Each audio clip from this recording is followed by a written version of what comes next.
बिस्मिल्लाहिर्रहमानिर्रहीम, अस्सलाम वालेकुम। आप सबका खैर मकदम है। आप देख रहे हैं प्रोग्राम स्पेशल रिपोर्ट में। हूं आपका मेज़बान मीर हिलाल हांजुरी। स्पेशल रिपोर्ट में सबसे पहले खेल और सियासत। यूं तो ये दो अलग अलग मैदान भी हैं, दो अलग अलग अल्फाज भी हैं, लेकिन जब हम जम्मू कश्मीर के अंदर इसको देखते हैं तो यहाँ खेल ज़्यादा सियासतदान ही खेलते हैं। और ये खेल कैसे खेला जा रहा है वो हम आज आपको तफसीलन बताएंगे।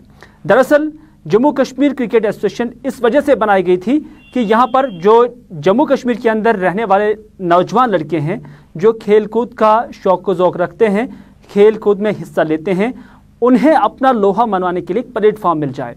और उसके बाद तरबियत से लेकर प्लेटफॉर्म, नेशनल से लेकर इंटरनेशनल प्लेटफॉर्म उन्हें मिल जाए। लेकिन वो प्लेटफॉर्म कभी भी यहाँ के खिलाड़ियों को नहीं मिला है।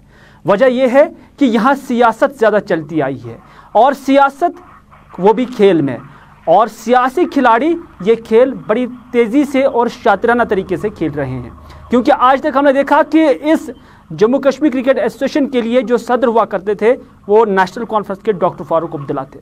नेशनल कॉन्फ्रेंस का दौर चला गया तो पीडीपी का दौर आ गया, और पीडीपी के दौर में इस क्रिकेट एसोसिएशन का प्रेसिडेंट जो इफ्तिखार हुसैन अंसारी के फर्जंद इमरान अंसारी है उन्हें बनाया गया। और जब आज गवर्नर राज है और दिल्ली से भारतीय जनता पार्टी इस स्टेट को भी, जम्मू कश्मीर यूटी को भी अब रूल कर रहे हैं, तो अब बीजेपी भी कहाँ पीछे रहती। अब बीजेपी ने भी इसमें अपने पैर पसा दिए हैं। यानी हर दौर में जिस पार्टी का पलटा बारी रहता था, अपनी हिसाब से अपनी बारी पे अपनी पार्टी यहाँ पर पैर पसा रही थी और इस क्रिकेट एसोसिएशन में अपने खिलाड़ी भेज रहे हैं। लेकिन मुसीबत यह है और सितम ज़रीफ़ी ये है कि यहाँ खिलाड़ी इसको तर्जुमानी करने के लिए कभी नहीं आए हैं। और ये खिलाड़ी क्यों नहीं आ रहे हैं, इस पर बात करने के लिए मेरे साथ है आज मेरे सीनियर साथी सईद रूफ फारूकी। रूफ, आपका खैर मकदम है। आपसे जानना चाहेंगे कि क्रिकेट एसोसिएशन के अंदर अब 3 बड़े खिलाड़ी आ गए हैं। यूँ तो ये सियासी खिलाड़ी हैं, जिसमें ब्रिगेडियर अनिल गुप्ता, जिसका असली ताल्लुक फ़ौज के साथ है, सियासत में आ गए, और सियासत में आने के साथ साथ अब उन्होंने क्रिकेट एसोसिएशन में भी कदम रखा, मेंबर बन गए हैं। सुनील सेठी जो कि एडवोकेट है पेशे से, बीजेपी के स्पोक्स पर्सन हैं, आप इसमें आ गए हैं। और उनके साथ साथ जो मिथुन मनहास है, हालांकि वो क्रिकेटर रहे हैं, किसी हद तक उनका ताल्लुक जो है स्पोर्ट्स के साथ है, लेकिन अब वो भी इसके मेंबर बने हैं। तो हर दौर में हमने देखा यहाँ ज़्यादा सियासत का खेल खेला गया है। आप क्या कुछ कहना चाहेंगे? क्या आपको लग रहा है कि अब यहाँ के जो खिलाड़ी है, यहाँ के जो नौजवान हैं, उनका मुस्तकबिल जो खेल के साथ वाबस्ता है वो संवर सकता है या बिगड़ सकता है? बिल्कुल हिलाल, देखिए क्रिकेट एसोसिएशन जो बनाई गई है, मकसद यह है कि यहाँ के नौजवानों को जो क्रिकेट के शौकीन हैं उनका टैलेंट उभारने के लिए इस एसोसिएशन को काम करना है, और जिम्मेदारी इनकी है। और हम देखते आए, अगर हम माजीज की बात करें, हम देखते आए कि जो रोल निभाना चाहिए था क्रिकेट एसोसिएशन को या वहाँ के जिम्मेदारों को, वो रोल अभी तक नहीं निभाया गया। उसमें हम कह सकते हैं कि वो माइनस के बराबर है, क्योंकि हमने अभी ऐसा कोई प्लेयर यहाँ से जम्मू कश्मीर से नहीं ऐसा प्लेयर कोई बड़ा तैयार किया है जिसको हमने इंटरनेशनल लेवल पर भेजा है। अगरचे 1-2 प्लेयर उसको वहां पे थोड़ा बहुत मौका मिला है, जैसे परवेज रसूल या बाकी खिलाड़ियों की बात करें, थोड़ा बहुत मौका, मगर बड़ा प्लेयर हमने यहां से कोई तैयार नहीं किया है। ये रोल बनता था एसोसिएशन का। अब जब फारूक अब्दुल्ला साहब इसके प्रेसिडेंट थे, तो और फिर क्या आप लोग समझते हैं यही है कि जब यहां से हम बड़े खिलाड़ी यहां पर नहीं भेज पाए हैं, एक ऐसा प्रोडक्शन हम नहीं दे पाई हैं खेल के मैदान में, तो उसका यही नतीजा है कि सियासी खिलाड़ी इसमें आ गए। असली जो क्रिकेट के शौकीन थे, क्रिकेट जानने वाले, कोच से हैं, रणजी खेलने वाले हैं, उनको पसपुश डाला गया है। अदरवाइज आज की डेट में भी ऐसे कई नाम हैं जो क्रिकेट जानते हैं, खेल कूद जानते हैं, स्पोर्ट्स का अच्छा खासा इल्म है, जम्मू कश्मीर से बाहर निकलकर नेशनल और इंटरनेशनल लेवल पर भी अलग अलग सतहों पर उन्होंने खेला है। उनको मौका नहीं दिया जा रहा है, बल्कि सियासी पंडितों को, सियासी खिलाड़ियों को यहाँ पर भेजा जा रहा है।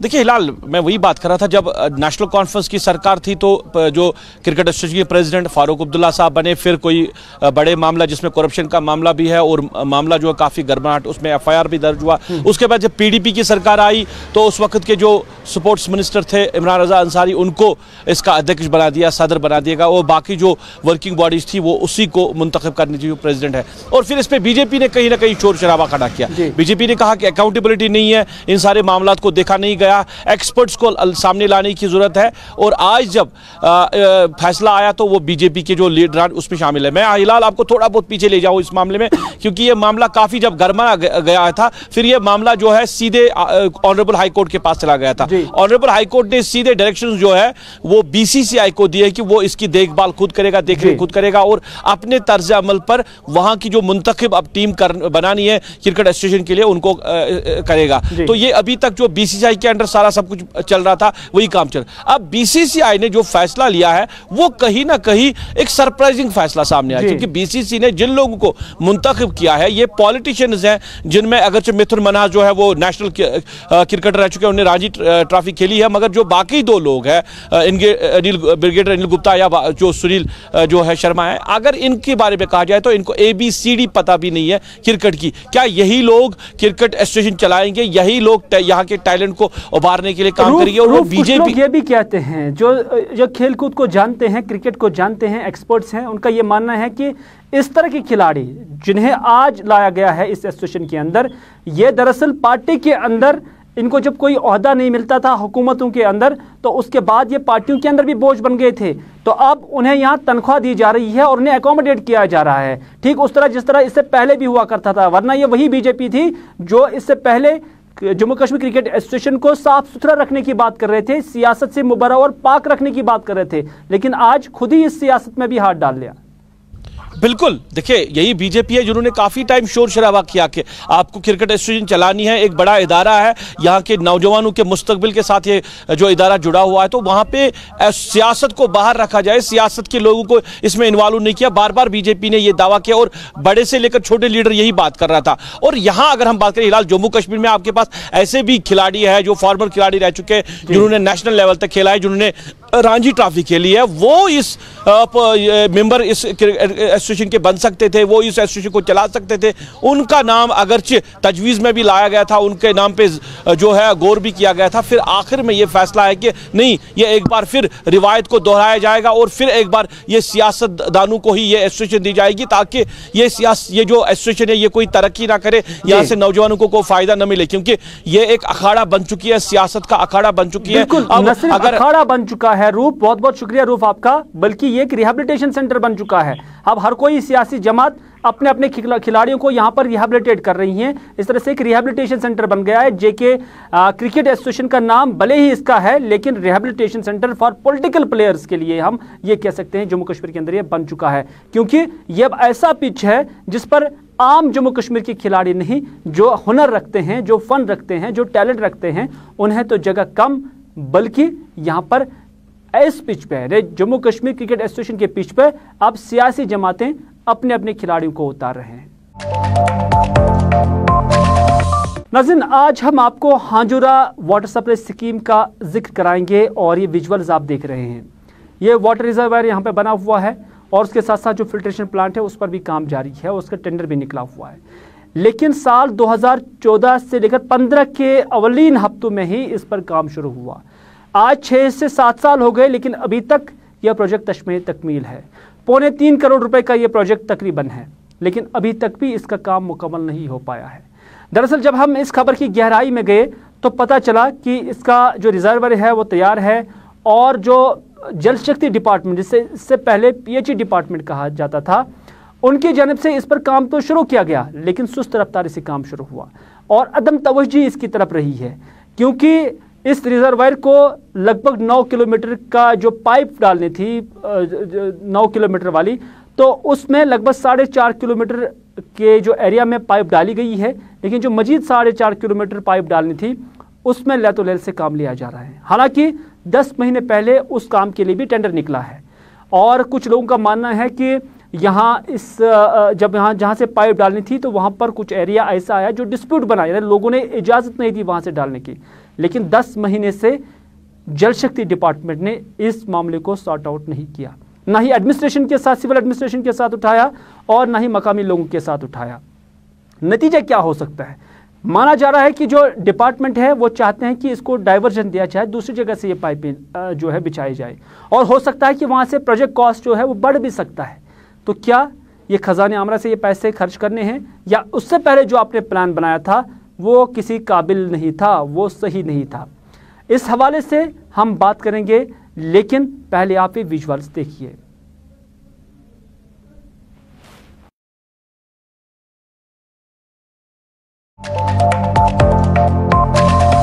चले नाज़रीन, हमने आपको दिखाया कि किस तरह से ये प्रोजेक्ट बना है। लगभग 3.25 करोड़ रुपए इस पे खर्च जो है आ रहे हैं, लेकिन अभी तक जो लगभग 5 किलोमीटर की पाइप है वो अभी तक यहाँ नहीं डाली गई है। मुतल्लिका हुकाम के साथ भी हमने बात की है और इस वक्त भी हम मुतल्लिका हुकाम के साथ बात कर रहे हैं। और इस वक्त AEE चाड़ूरा ज़हूर अहमद जो कि AEE है जल शक्ति डिपार्टमेंट के चाड़ूरा डिवीजन को देख रहे हैं, वो हमारे साथ लाइन पे मौजूद है। ज़हूर साहब, आपका खैर मकदम है। जानना चाहेंगे कि 10 महीने पहले टेंडर आउट हुआ है ये लाइन, लेकिन अभी तक भी इस पर काम शुरू नहीं हुआ है, वजूहात क्या हो सकते हैं? जी, ऑलरेडी हमने इसमें 4.5 किलोमीटर, टोटल 9 किलोमीटर की पाइपलाइन लेंथ है। हिली एरियाज हैं, या आपको पता है कि ब्रैनवार एरिया में कितना स्लाइड एरिया पोर्शन है। हमने भी वहां पर विजिट किया है 2-3 बार मैंने, और snow bound most of the time रहता है। ऑलरेडी 4.5 किलोमीटर की पाइपलाइन इस वक्त बिछी हुई है, तो मजीद हिली टेरेन में और 4 किलोमीटर के आसपास और पाइपलाइन लगानी है। जो और इसके 70% स्ट्रक्चर्स हैं, जो मजीद 4-4.5 किलोमीटर की लाइन अभी बिछानी है, उसके लिए 10 महीने पहले टेंडर हुआ है और अभी तक काम शुरू नहीं हुआ है। मैं उसी का रीजन जानना चाहता हूं, क्या वजह है कि आपकी अदम तवज्जो की वजह से, क्या आपका तवज्जो उसकी तरफ नहीं है, या आप मुनासिब नहीं समझते हैं कि जो मकामी लोग हैं उन्हें साफ पानी मैसर हो?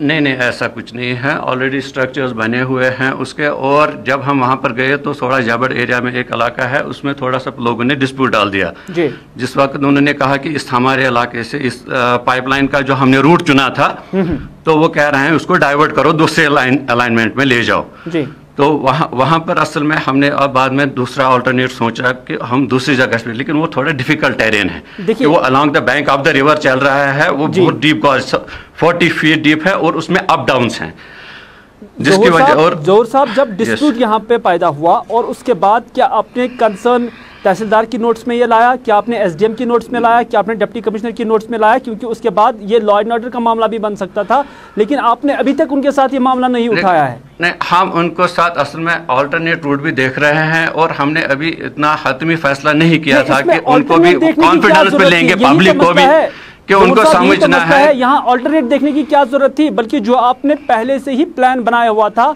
उसको एग्जीक्यूट करने के हवाले से जो कुछ मजीद कोशिशें आपकी करनी चाहिए थी, वो क्यों नहीं की है? अगर आप उसका अल्टरनेट देखेंगे तो उस पर हो सकता है कि ज्यादा खर्चा भी लग सकता है, तो नहीं, जरूरी नहीं है। दैट इज व्हाट, दोनों चीजें जरूरी नहीं है कि ज्यादा खर्चा हो सकता है। हमें देखना है कि अल्टरनेट रूट मत, इससे अगर वो लोग कह रहे हैं उनको भी हमें नाराज नहीं करना है। अगर उनका कुछ लैंड में प्रॉब्लम हो रही है, उनको किसी मकान इफेक्ट हो रहे हैं जिनके नजदीक वो चल रही थी पाइपलाइन, जिसकी वजह से वो असल में कह रहे थे, ये भी हो सकता है, इसका भी जवाब है। इसी वजह से मैं चाहता था कि पहला प्लान बनाया, तो फिर क्या आप समझते हैं कि जो आपके कंसर्न जो वहां पर गए हुए थे ऑफिसर, जिन्होंने जेई भी गया, और मेरी एब्सेंस में मेरा AEE दूसरा, मैं पीछे कोविड उस टाइम था, तो वो उन्होंने विजिट भी किया, मैंने भी खुद 2-3 बार उधर विजिट किया। तो वी वांटेड कि पीपल के उनका भी नुकसान ना हो किसी तरह से, या जो उनके अप्रीहेंशंस हैं उनको भी टैकल। वहाँ पर सड़क मतलब स्लाइड होती हैं, वहाँ क्रैक्स भी बहुत जगह पर सड़कों पे आपने देखा होगा कि जो पुरानी एग्जिस्टिंग लाइन है, बिल्कुल वो भी वहाँ पर पड़े थे, और हमने उस लाइन को अब उस तरह से लगाया ताकि वहाँ पर स्लाइड करने की कोशिश, मतलब प्रॉब्लम ना हो जाए। मामले को सॉर्ट आउट करने में 10 महीने नहीं लगने चाहिए थे। ये पब्लिक का मामला है, पब्लिक जो है नासा पानी पी रहे हैं, बेबू पानी पी रहे हैं, बेरंग पानी पी रहे हैं, उस पर जो है लोग ये ऐसा पानी पीने के लिए मजबूर है, लेकिन प्रायोरिटी आपने नहीं बनाई है। अभी इसका स्टेटस क्या है, कब तक इस पर काम शुरू हो सकता है?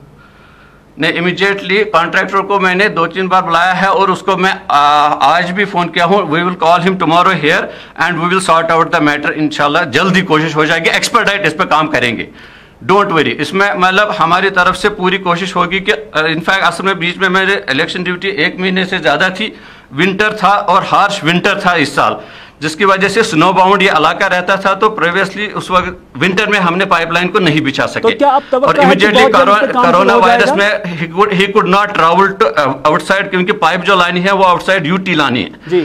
तो जिसकी वजह से वो कॉन्ट्रैक्टर कह रहा था he was not in a position to travel due to lockdown, he was not in a position to travel outside and now आप सारी चीजें ज़ोहर साहब कॉन्ट्रैक्टर के साथ मेरी बात भी हुई है। उनका मानना है कि जब से डिस्प्यूट बना है और उसके बाद जो डिपार्टमेंट को कवरी उठानी चाहिए थी, जो डिपार्टमेंट को इनिशिएटिव उठाने चाहिए थे, उनकी जनब से लेतो-लेल से काम लिया गया है। उनका मानना है कि जो उस वक्त एस्टिमेट दिया गया था और मार्केट एस्केलेशन ऊपर नीचे होती रहती है, उसमें तो किसी का बस नहीं है ना, किसी के मार्केट में क्या होता है क्या नहीं होता है। This is part of the life.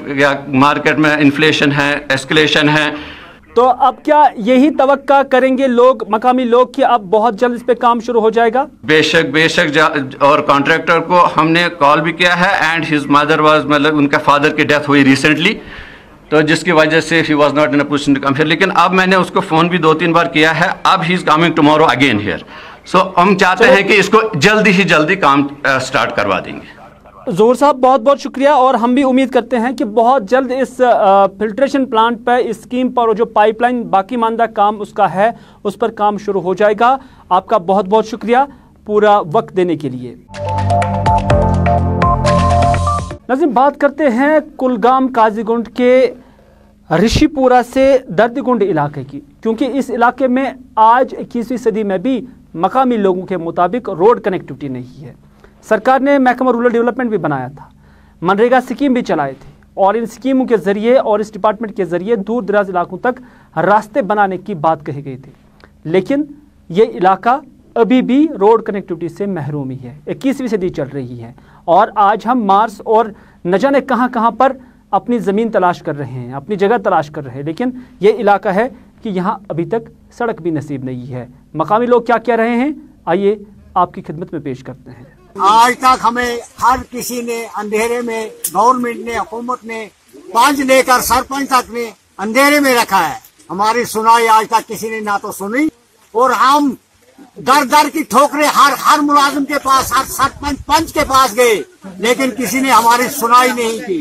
ये पहला मौका है कि गुलिस्तान न्यूज़ के हम शुक्रगुजार हैं जो आज हमारी आवाज बाहर गवर्नमेंट को, हुकूमत को पहुंचाएगी, अवाम को पहुंचाएगी, हुकाम को पहुंचाएगी। और ये हमारी खुशकिस्मती है कि हमें आपको बुलाया और हमारी आवाज बाहर, जो पिछले आज से 100 साल से पहले जो लोग यहाँ बस रहे थे वो जिंदगी गुजर कर रहे हैं यहाँ, और आज तक हमारी सुनाई किसी ने नहीं सुनी, तो ना ही कोई सुनता है।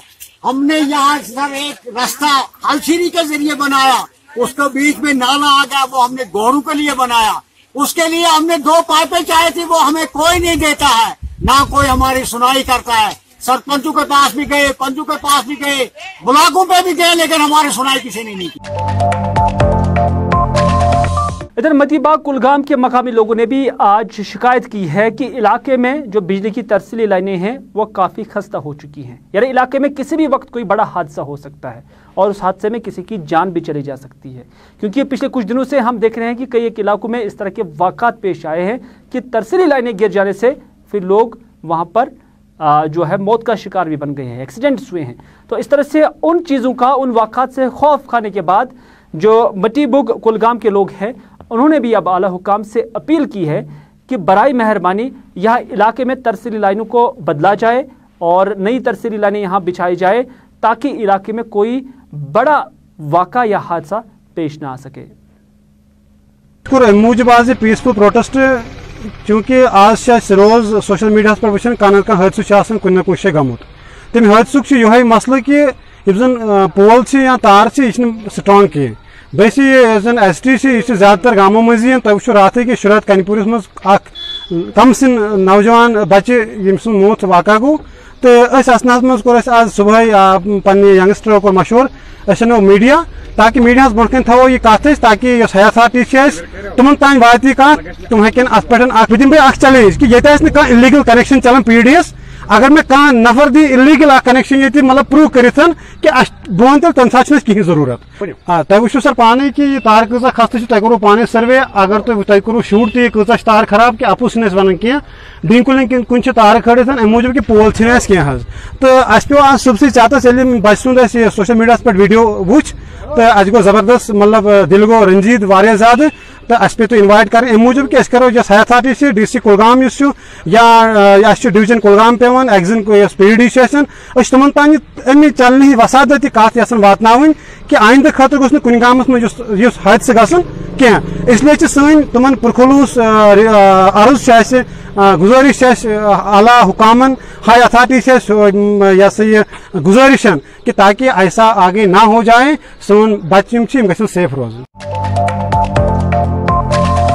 नाज़रीन, आप जानते हैं कि प्राइम मिनिस्टर आवास योजना के तहत ये दावा किया जा रहा है कि जो लोग गरीब हैं और मुस्तहिक है, जिनकी आमदनी बहुत कम है, जिनकी हालत बहुत ख़राब है, बहुत कमज़ोर है, उनके लिए घर बनाए जा रहे हैं। प्रधानमंत्री से लेकर जम्मू कश्मीर में डिप्टी कमिश्नर तक, हर डिस्ट्रिक्ट का डिप्टी कमिश्नर तक ये दावा करते हुए आज थकते नहीं हैं कि ये स्कीम गरीबों के लिए है। लेकिन वसीम जो हमारे डोडा से नुमाइंदे हैं, वो डिप्टी कमिश्नर ऑफिस डोडा के बाहर थे कि उन्होंने अचानक एक अपाहिज इंसान को इस दफ्तर में आते हुए देखा। उसके साथ हम कलाम हुए और पता चला कि वो एक बरस से यहाँ इस ऑफिस के चक्कर काट रहे हैं। 4 अफराद पर मुश्तमिल उनका घर है। मोहम्मद अकरम नाम इनका है और ये मंगोटा मरमट डोडा का रहने वाला है। पता चलता है कि 1 साल से वो इस दफ्तर के चक्कर काट रहे हैं इस मकसद के लिए कि प्रधानमंत्री की जानिब से जो प्राइम मिनिस्टर आवास योजना है, जिसके तहत गरीब लोगों के घर बनाए जाते हैं, उस स्कीम के तहत इसे भी एक घर बना के दिया जाए या उसके घर की मरम्मत की जा सके ताकि वो भी ठीक तरह से उस घर में रह सके, क्योंकि घर में कोई जो ज़रिए आमदनी है वो कोई नहीं है। छोटे छोटे बच्चे हैं, बल्कि मोहम्मद अकरम खुद पेंशनर है, यानी वो पेंशन हासिल कर रहे हैं, वो भी सोशल वेलफेयर डिपार्टमेंट का 1000 रुपये, जिस पर उसका घर चलता है। तो उसके बाद घर कैसे बनेगा आपकी ज़ेर नज़र भी है और हम भी जानते हैं। लेकिन इस अपाहिज इंसान के साथ जब कोई डिप्टी कमिश्नर का ऑफिस इस तरह का रवैया इख्तियार करे कि उन्हें आर भी ना आ जाए और उन्हें कोई हमदर्दी भी ना आ जाए, और इस मुस्तहिक इंसान को समझने के बावजूद जब उससे समझा ना जाए, तो आप उम्मीद क्या कर सकते हैं? डिज़ास्टर नहीं आ जाएंगे तो फिर क्या आ सकते हैं? मोहम्मद अकरम के साथ हमारे साथी वसीम ने डोडा से बात की। उन्होंने क्या कहा, आइए आप भी सुनिए। DC ऑफिस इसलिए आ रहे थे कि 2020 से मैं वहाँ सरपंच को JRS को बोलता था मुझे मकान का केस चाहिए। 2020 में बोलने लगे, इस दफ़ा ये चढ़ गया 2021 में तेरा मकान का केस चढ़ाएंगे। उसके बाद जब 2021 की लिस्ट आई तो उसमें मेरा नाम नहीं निकला, तो मैंने बोला उनको वो मेरा मकान का केस क्यों नहीं चढ़ा? वो कहते हैं SEC आपकी रिजेक्ट हो गई है। अगर उन लोगों की रिजेक्ट हो नहीं हुई तो हमारी गरीब हैंडीकैप लंगड़े की कैसे हुई वो रिजेक्ट? किसने काटी? वो उन लोगों ने काटी जिन्होंने वहाँ चढ़ाई थी। अगर SEC काटी भी तो वो चढ़ानी किसने? वो उनका काम है चढ़ाना, मेरा मत है। यहाँ मैं रोज़ाना दफ्तरों में मत आता। जब अभी तक मैंने उनको पूछा वो कहते हैं आगे से यही। मैं कल उठा सुबह तो आया यहाँ, मैंने एप्लीकेशन लिखी। यानी कि बहानेबाजी मारते थे? हाँ, बहानाबाजी है। तो उधर से मैं आया, मुझे तहसीलदार ऑफिस में काम था थोड़ा सा, उधर गया, उधर से आया, एप्लीकेशन लिख के 1 बजे चला गया मैं DC ऑफिस। जब DC ऑफिस अंदर गया तो वहाँ बोलते हैं DC अभी बैठा नहीं है, तो वो आएगा। तो फिर DC साहब मेरे सामने आए तो मैं वहाँ बैठा था, तो वो मीटिंग में चला गया। मैंने बोला अभी मीटिंग ख़त्म होगी, थोड़ी देर में होगी 5 बजे तक। जब 5 बजे भी मीटिंग ख़त्म नहीं हुई, मैं उठा निकल रहा बाहर। रात को होटल में रहा, मैंने 500 रुपये होटल का दिया, खाना का भी तो बिस्तर का भी, तो रात को उधर रहा। ऐसे काम काज क्या करते हैं आप? कुछ नहीं है, मुझे 1000 रुपये पेंशन मिलती है, मुझे वही काम है और क्या। ये लड़का कुछ कमाता है, देता तो खाते हैं। फैमिली में कितने लोग हो आप? 4। अच्छा, कमाने वाले कितने लोग हैं? बस यही है। अच्छा, ये उसके बाद क्या होता है जब DC ऑफिस में आप जाते हैं? किसी ने आपको पूछा नहीं? ना, DC ऑफिस में जब गए हम तो कि एक चपरासी आया को उसने बोला वहाँ बैठो। बस मैं जैसे यहाँ बैठा हूँ वहाँ से बैठा रहा, तो वो देखते रहे, मुझे नहीं किसी ने पूछा कि तू क्यों आया। यहाँ एडिशनल DC के पास लेंगे तुझे, यहाँ कहीं लेंगे, कोई बात नहीं की। 5 बजे मैं उठा, वहाँ से निकल आया। नाज़रीन, कश्मीर केयर एक ग्रुप है जिसकी जानब से ये कोशिश की जा रही है कि इस कोविड पैंडेमिक के दौरान न सिर्फ अवाम में बेदारी पैदा की जाए, बल्कि जो कोविड से रिलेटेड मास्क है, ग्लव्स है, सैनिटाइजर्स है या और भी चीज़ें, कॉन्सेंट्रेटर्स है, वो लोगों तक पहुंचाया जाए। इस हवाले से आज सब डिस्ट्रिक्ट हॉस्पिटल कुलगाम के अंदर भी इस कश्मीर केयर की जानिब से एक तकरीब का एहतमाम हुआ, जिसमें जो डॉक्टर समीना बासु यहाँ पर मौजूद थी और उन्होंने भी लोगों के दरमियान जो है रहकर न सिर्फ मालूमात कोविड के हवाले से लोगों को पेश की, बल्कि जो कुछ चीज़ें यहाँ रखी गई थी जिसमें मास्क है, हैंड ग्लव्स है, सैनिटाइजर्स हैं और बाकी चीज़ें हैं, वो भी अवाम में तकसीम किए। देखिए, हमारा जो आज का प्रोग्राम है ये है डिस्ट्रिक्ट कुलगाम हॉस्पिटल में हम आए हैं कोविड ड्राइव, ये कश्मीर केयर कोविड ड्राइव है। इसमें हमारा जो मेन मरकज़ है और मेन जो हमारा इनिशिएटिव है that is to provide care for those who are working against this Covid. इस हॉस्पिटल में जो डॉक्टर्स हैं, पैरामेडिकल है और द नर्सेज हैं, द पेशेंट्स जो एडमिटेड हैं, उनके जो अटेंडेंट्स हैं, ये सब इन सब को हम एनक्लोज करना चाहते हैं। इसके तहत एक हम टूल किट प्रोवाइड कर रहे हैं। उस टूल किट में हमने सैनिटाइजर्स, पीपीईज, मास्क, N95 और पल्स ऑक्सीमीटर्स दिए हैं ताकि ये हर कोई यहाँ इस्तेमाल कर सकते। एक तो इससे प्रिवेंशन होगा इस ट्रांसमिशन ऑफ वायरस का, दूसरा ये है उनको ये चीज़ें मुहैया करके इस्तेमाल करके वो अपने को और अपनी फैमिलीज़ को बचा सकें। तो नाज़रीन, ये था आज का स्पेशल रिपोर्ट। इसी के साथ दीजिए अपने मेज़बान मीर हिलाल हांजुरी को आज का ये प्रोग्राम यहीं पर इख्तिताम करने की इजाज़त, इस वादे के साथ कि अगर ज़िंदगी रही तो आपसे फिर होगी मुलाकात। तब तक के लिए खुदा हाफिज़।